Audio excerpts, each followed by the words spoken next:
প্ৰথমে প্ৰণাম ব্ৰহ্ম ৰূপী সনাতন হৰি হে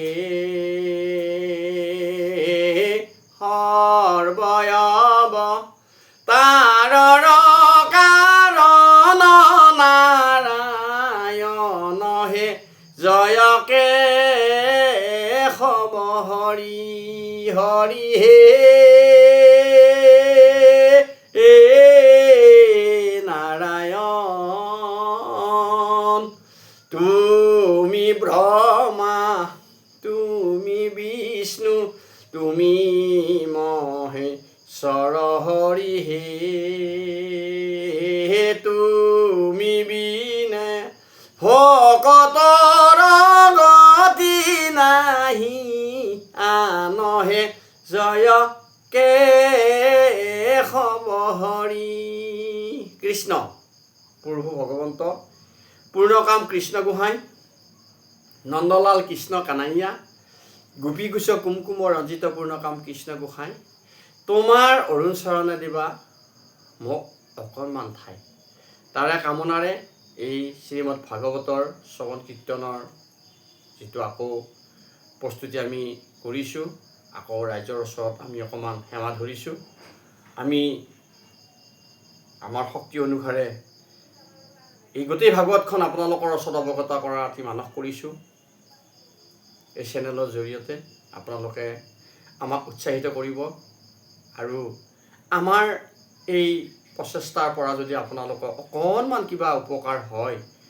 আমাৰ এই ক্ষুদ্ৰ ক্ষুদ্ৰ নিকিন যিটো জীৱন অকণমান হ'লে ধন্য হ'ব আমি অকণমান ভগৱানৰ সেৱাৰ ৰস পাম বুলি আপোনালোকৰ পৰা সেৱা বিচাৰিছোঁ জয় শ্ৰীকৃষ্ণ জয় শ্ৰীকৃষ্ণ জয় শ্ৰীকৃষ্ণ এতিয়া গোটেই ভাগৱতৰ মূল কাহিনী পৰীক্ষিত সুভদ্ৰাক যদি অৰ্জুনলৈ বিয়া নিদিয়ে শ্ৰীকৃষ্ণৰ যিটো প্ৰভুৰ ভকতৰ প্ৰতি যিটো প্ৰেম ভকতৰ প্ৰতি যিটো কৰ্তব্য অতি মানিবলগীয়া তেখেতে কিমান প্লেনেৰে কিমান পৰিকল্পনাৰে চাওক দুৰ্যোধনে বলভদ্ৰক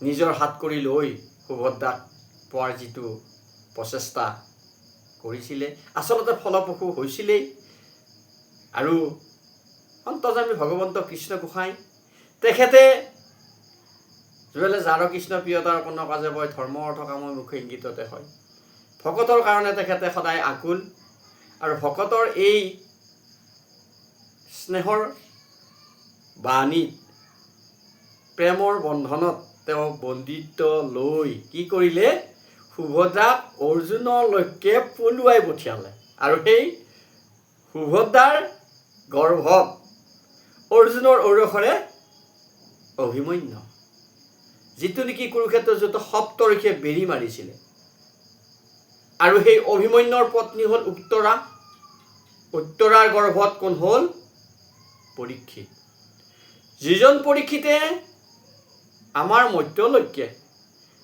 প্ৰেমৰ বাণী গোবিন্দৰ শ্ৰৱণ কীৰ্তনৰ যিখন মধুময় শাস্ত্ৰ শ্ৰীমদ ভাগৱত তেওঁ প্ৰচাৰ কৰিলে গতিকে আমি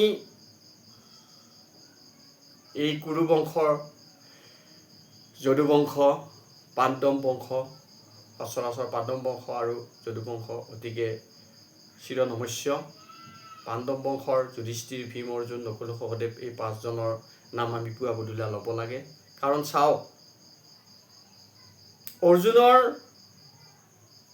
হতুৱাই কৃষ্ণই নিজে নিজৰ মুখেৰে শ্ৰীকৃষ্ণ গীতাখন কুৰুক্ষেত্ৰ যুদ্ধৰ প্ৰথম দিনাখনে 18টা শ্লোকত অৱগত কৰিলে গীতাত কি নাই ধৰ্ম অৰ্থ কাম মোক্ষ আমাৰ দৈনন্দিন গোটেই জীৱনৰ পৰিক্ৰমাবিলাক গীতাত তেখেতে অৰ্জুনৰ হতুৱাই অৰ্জুনক নিমিত্ত কৰি লৈ আমাক অৱগত কৰি থৈ গ'ল সেই অৰ্জুন মধ্যম পাণ্ডৱ তাৰপিছত আহিলে অৰ্জুনৰ ঔৰসেৰে কোন হ'ল? পৰীক্ষিত।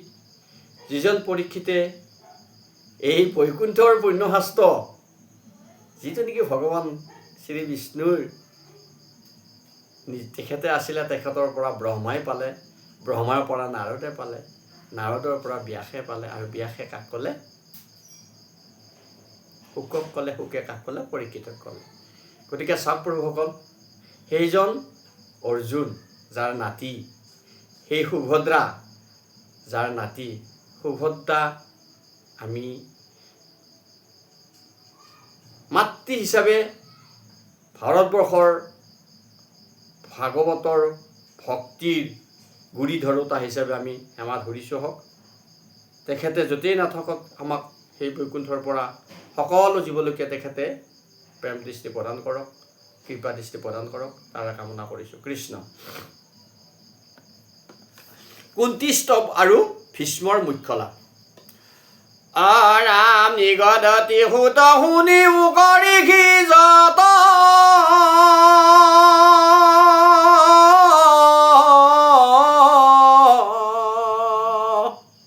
কোঢ়ে ভীমহে নয়াসী সেই সময়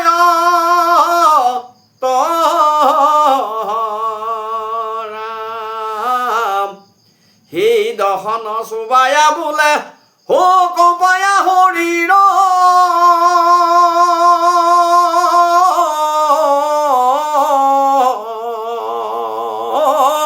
সেই শান্তে কাটা কাটা দুষ্ট ব্ৰাহ্মণৰ ৰয়ে ৰাম ৰাম। আৰু দুৰ্বদী বুলন্ত ৰাখা ৰাখায়ান প্ৰাণ কাটা কাটা বুলি ভীমে পাইলা নিধান।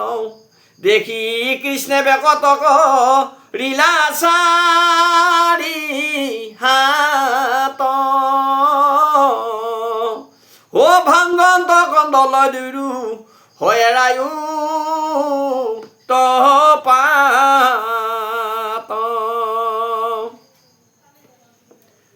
অস্বস্থমা ভূমিত পৰি আছে। দুৰ্বদীয়ে কৈছে যে এই ব্ৰাহ্মণ সন্তানক মাৰিব নালাগে। ভীমে কৈছে কাটা কাটা মাৰা মাৰা। আৰু অৰ্জুনে ইতিমধ্যে প্ৰতিজ্ঞা কৰিছে দ্ৰৌপদীৰ আগত যে তোমাৰ 5টা ল'ৰাক যোনে কাটিছে তাৰ শিৰ আনি মই তোমাৰ চৰণত অৰ্পণ কৰিম। চাওক কি ঘটনা ঘটি গ'ল।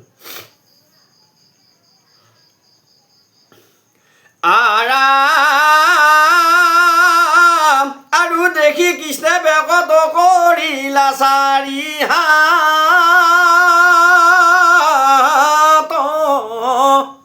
ভাংগন্ত কন্দল দুৰু ও এৰায়ু তপাত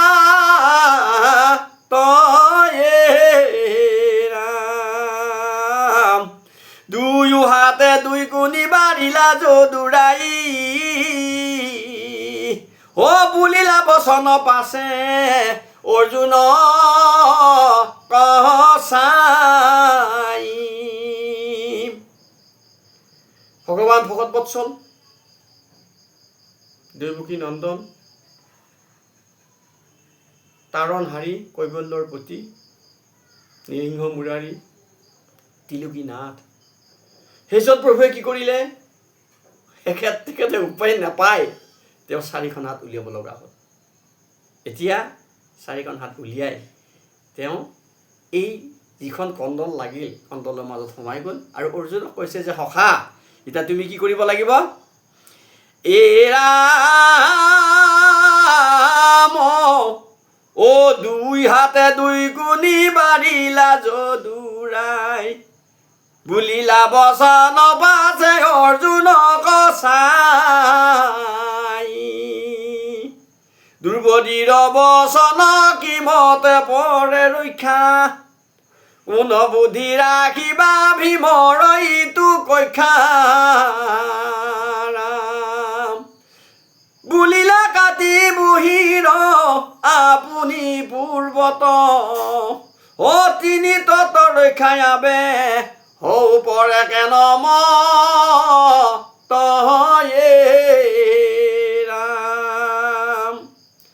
এতিয়া সখা অৰ্জুনক কৃষ্ণই কৈছে যে হে সখা, তিনিটা কথা ইয়াত লগ লাগিলে। দ্ৰৌপদীয়ে কৈছে এই বিপ্ৰক নামাৰিবা। ভীমে কৈছে শান্তে, ইয়াত সোনকালকে ইয়াক কাটিব লাগে। আৰু তুমি প্ৰতিজ্ঞা কৰিছা দ্ৰৌপদীৰ আগত যে মই তোমাৰ 5টা ল'ৰা কাটা এই অধম বিপ্ৰৰ মাথা কাটি তোমাৰ ওচৰত মই অৰ্পণ কৰিম। এতিয়া 3টা বাক্য ৰ'ব লাগিব। তেনেকুৱা এটা বুদ্ধি তুমি চিন্তা কৰা। আৰু যুধিষ্ঠিৰৰ পৰা তুমি অকণমান তেওঁৰ মনৰ অভিপ্ৰায় অকণমান তেওঁৰ মনত কি চলি আছে, তেওঁৰ মনত কি খেলাই আছে তুমি অকণমান অৱগত কৰা। এই দায়িত্বটো কৃষ্ণই কাক দিলে? অৰ্জুনক দিলে। ৰাম মনে গুণী ধনঞ্জয় পাইলাই উপদেশ, চূড়ামণি সহিতে কাটিলা তাৰ কেশ। ৰাম বান্ধ কাটি দেশৰ ডাকিলা ডংকা মাৰি, সাধুৰ বাদ অৰ্জুনক হৌ বুলিলা মুৰাৰী হৰি হে। ৰাম গোহাঁই হৰি হে হে ৰাম ৰাম। মুণ্ড মুণ্ডি সৰ্বচক কৰিবো আগ্ৰহ, নিকালিবো দেশৰ ভাঙিবো তাৰ গহ। অধম দ্বিজৰ বধ এহিহে বিহিত, হৌ জানিলা ধৰ্মৰ তত ভৈলা কৃত কৃত কি ৰাম ৰাম। এতিয়া নৰ আৰু নাৰায়ণ, আচলতে কৃষ্ণ অৰ্জুনক নৰনাৰায়ণ বুলি কয়। কৈছে অৰ্জুনে কৈছে কৃষ্ণক যে সখা, কি বুলি কৈছে? হে প্ৰভু, ক'বলৈ ভাষা নাই। কেতিয়াবা তুমি কি হোৱা? দুধ হোৱা। কেতিয়াবা তুমি মোৰ সখা হোৱা। কেতিয়াবা তুমি মোৰ মিত্ৰ হোৱা। যে তোমাৰ এই যিটো মোৰ প্ৰতি প্ৰেম, মোৰ প্ৰতি যিটো তোমাৰ দায়বদ্ধতা, মই কেতিয়াও পাহৰিব নোৱাৰোঁ। এই